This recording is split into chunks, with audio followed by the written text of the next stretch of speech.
Bonjour à vous les Gémeaux, bienvenue sur ma chaîne, j'espère que vous allez tous très bien. On se retrouve aujourd'hui pour votre guidance générale de la semaine du 9 au 15 novembre 2020. Guidance qui, je vous le rappelle, ne pourra pas parler à tout le monde, donc prenez uniquement les informations qui résonnent en vous. Rattachez ces informations au domaine qui vous parle le plus. Si rien ne vous parle, n'hésitez pas bien sûr à aller consulter la vidéo de votre ascendant ou de votre signe lunaire. Il se pourrait bien sûr aussi que ces informations se prolongent sur les semaines suivantes.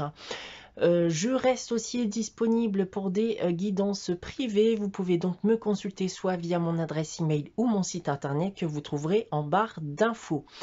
Cette semaine, les Gémeaux, j'ai tiré pour vous 5 cartes de l'oracle des miroirs, 5 cartes de l'oracle de la triade, 2 cartes du tarot de Marseille, une carte de l'oracle de Gaïa, une carte de la sagesse de l'oracle et on terminera comme d'habitude avec un message des anges tiré du petit oracle des anges.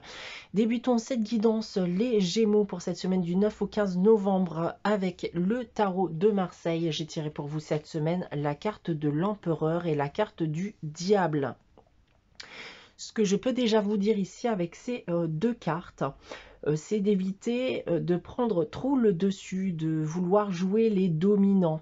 Vous aurez peut-être tendance cette semaine ou les semaines suivantes à vous énerver un peu trop facilement. On va me dire d'un point de vue professionnel ici, de vous contrôler. Puisque votre comportement frôle parfois la tyrannie, voire le harcèlement. On va vous dire du coup de ne pas vous en prendre à des personnes qui ne vous causent aucun problème et qui ne bloqueront en rien votre progression. D'un point de vue sentimental et affectif, on me parle ici bien sûr de rencontres passionnées, de liens très forts. Attention cependant encore une fois à ne pas vouloir dominer l'autre, de laisser votre autre et vous-même exprimer chacun de vos désirs. D'un point de vue financier matériel pour terminer, il y a bien sûr des possibles gains d'argent. Attention bien sûr de ne pas en vouloir trop non plus. Ne soyez pas dans l'excès. Voilà ce que je peux vous dire déjà avec le tarot de Marseille. Nous allons regarder de suite les tirages généraux que j'ai effectués avec les miroirs et la triade. On va commencer avec les miroirs et j'ai tiré pour vous cette semaine la carte du rêve, la carte du bouclier. On a ensuite la carte de l'examen, la carte de la sexualité et on termine avec la carte de l'évolution.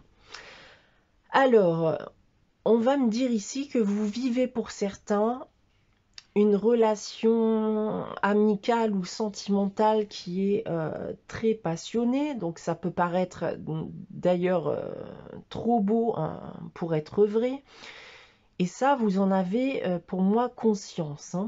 Donc vous allez, selon moi, rester en garde afin de vous protéger.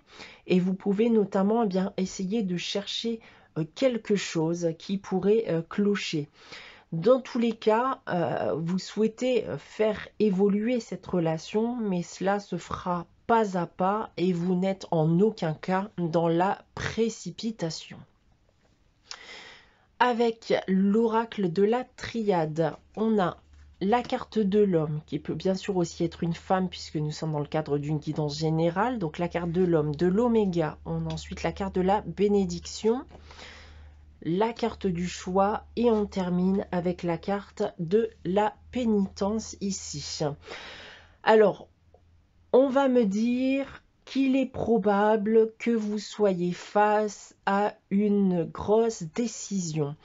Une décision qui risque de vous faire du mal, bien sûr, mais c'est aussi malgré tout pour votre bien personnel. Cette décision sera de vous séparer d'un homme ou d'une femme auquel vous aviez confiance et peut-être un peu trop confiance selon moi. Vous avez peut-être découvert des choses qui ne vous ont pas plu et qui sont contraires à vos valeurs. Donc cette décision sera certes bien difficile, comme je vous l'ai déjà indiqué, mais cela vous permettra surtout de vous débarrasser d'une personne qui pourrait être nuisible à long terme dans votre vie. Voilà en ce qui concerne les tirages généraux. On a ensuite ici avec l'oracle de Gaïa la carte de la terre-mère sacrée. Alors c'est un message d'amour ici pour vous, un message vous demandant bien de ne pas vous laisser tomber, de continuer à vous faire confiance, de continuer à croire en vous, dans tout ce que vous faites et ce que vous pourrez bien sûr entreprendre. On a ensuite, avec la sagesse de l'oracle, la carte faire le ménage. Et bien ici, on va retrouver un peu le message que j'ai pu vous indiquer avec la triade ici. Puisqu'on va vous dire que c'est aujourd'hui le temps de vous délester des fardeaux que vous pouvez avoir. Ça peut être aussi l'idée de faire un tri dans votre vie personnelle, de vous débarrasser de ce qui ne sert plus à rien. Ça peut être aussi bien sûr des mauvaises pensées, ça peut être des peurs, des doutes, des blessures. On va donc vous dire, et ça se rattache du coup avec la carte de la terre-mère sacrée, c'est de vous préoccuper eh bien de vous, hein, et non plus que des autres, hein, puisque vous méritez vous aussi bien de vous sentir bien. On va terminer cette guidance avec le message des anges et cette semaine j'ai tiré pour vous la carte de la sagesse qui nous dit tout ce qui existe a une fonction et un sens. Être sage, c'est avoir beaucoup d'amour, de tolérance et de compassion pour toute chose. Voilà pour vous les Gémeaux pour cette semaine du 9 au 15 novembre 2020. J'espère que cette guidance vous aura parlé, vous aura plu. N'hésitez pas bien sûr à liker, commenter et à vous abonner si ce n'est pas encore le cas. On se retrouve dès la semaine prochaine pour une nouvelle guidance. En attendant, je vous souhaite de passer une très bonne semaine et je vous dis à très bientôt les Gémeaux.